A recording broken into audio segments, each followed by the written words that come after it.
Saudara-saudariku yang terkasih, pada hari ini Minggu 20 September 2025, saya Romo Siga dari Gereja Katolik Santo Fransiskus Xaverius, Pacitan. Dalam nama Bapa dan Putra dan Roh Kudus. Amin. Kita memasuki hari Minggu biasa ke-25. Panggilan dasar manusia adalah mengabdi Allah dalam hidupnya. Pengabdian itu dapat ditunjukkan dengan mengindahkan nilai-nilai keamanan dan sosial sehingga keadaan tentram dan sejahtera dapat terwujud. Namun demikian, doa dan peneguhan juga mempunyai peran yang tidak kalah besar dalam mendukung karya dan pewartaan kabar gembira dalam hidup kita sehari-hari. Hendaklah kita belajar dari seruan Injil pada hari ini. Setia dalam perkara-perkara kecil menjadi kesempatan untuk mengalami rahmat Allah yang lebih besar. Kamu tidak dapat mengabdi kepada Allah dan kepada Mammon. Mea culpa, mea culpa, mea maxima culpa. Saya berdosa, saya sungguh berdosa. Semoga Allah yang Maha Kuasa mengasihani kita, mengampuni dosa kita, dan menghantar kita ke hidup yang kekal. Amin. Marilah kita berdoa.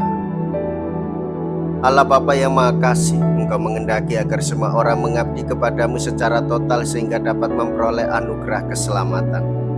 Kami mohon, berilah kami kebijaksanaan agar kami senantiasa menjadikan Engkau sebagai yang pertama dan utama dalam hidup kami. Dengan pengantaraan Yesus Kristus Putra-Mu Tuhan kami, yang hidup dan berkuasa bersama dengan Dikau dalam persatuan Roh Kudus, Allah sepanjang segala masa. Amin. Tuhan bersamamu dan bersama rohmu. Inilah Injil suci menurut Lukas. Dimuliakanlah Tuhan. Lukas bab 16 ayat 1 sampai dengan ayat 13. Kemudian Yesus berkata kepada murid-muridnya, ada seorang kaya yang mempunyai seorang bendahara. Kepadanya disampaikan tuduhan bahwa bendahara itu mengamburkan miliknya. Lalu ia memanggil bendahara itu dan berkata kepadanya, apa ini yang kudengar tentang engkau? Berilah pertanggungjawaban atas apa yang engkau kelola, sebab engkau tidak boleh lagi bekerja sebagai bendahara. Kata bendahara itu di dalam hatinya, apakah yang harus aku perbuat? Tuanku memecat aku dari jabatanku sebagai bendahara. Mencangkul aku tidak kuat, mengemis aku malu. Aku tahu apa yang akan aku perbuat, supaya apabila aku dipecat dari jabatanku sebagai bendahara, ada orang yang akan menampung aku di rumah mereka. Lalu ia memanggil seorang demi seorang yang berhutang kepada tuannya. Katanya kepada yang pertama, berapakah hutangmu kepada tuanku? Jawab orang itu, 100 tempayan minyak. Lalu katanya kepada orang itu, 100 tempayan minyak.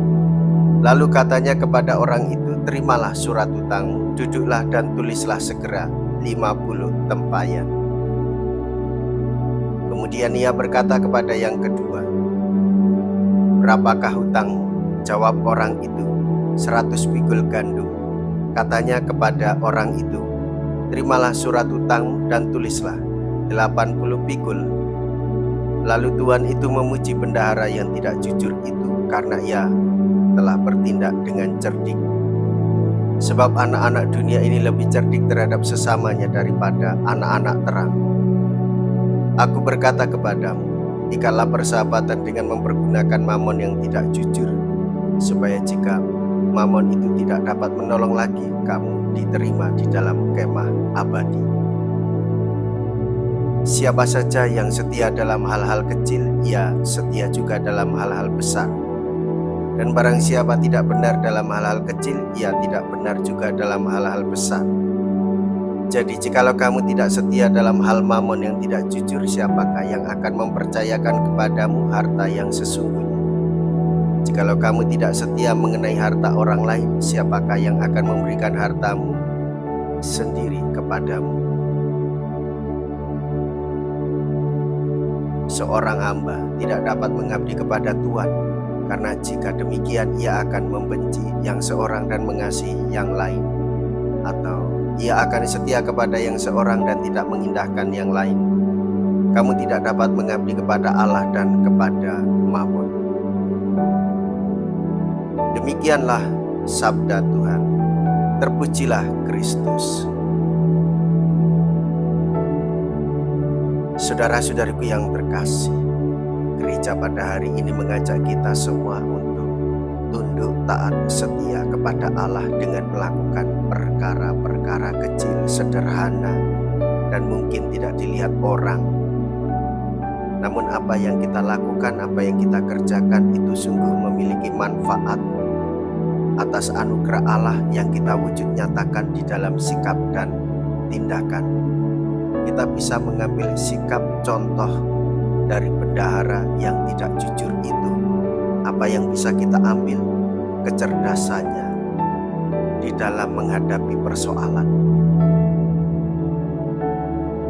Dan Tuhan Yesus mengingatkan kita, demikianlah supaya kita memiliki kecerdasan di dalam membangun relasi dengan Allah. Kita diajak untuk melakukan hal yang sama, tetapi dengan cara yang benar.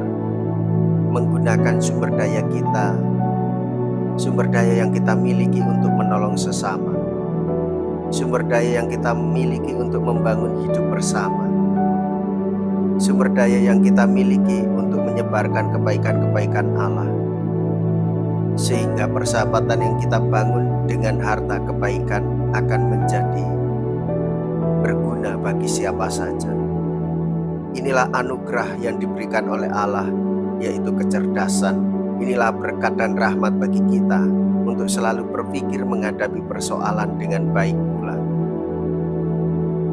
Semoga dengan anugerah talenta, kekuatan, kecerdasan, kecerdikan, dan kemampuan untuk mengelola keuangan, waktu, dan talenta membawa manfaat bagi semua orang.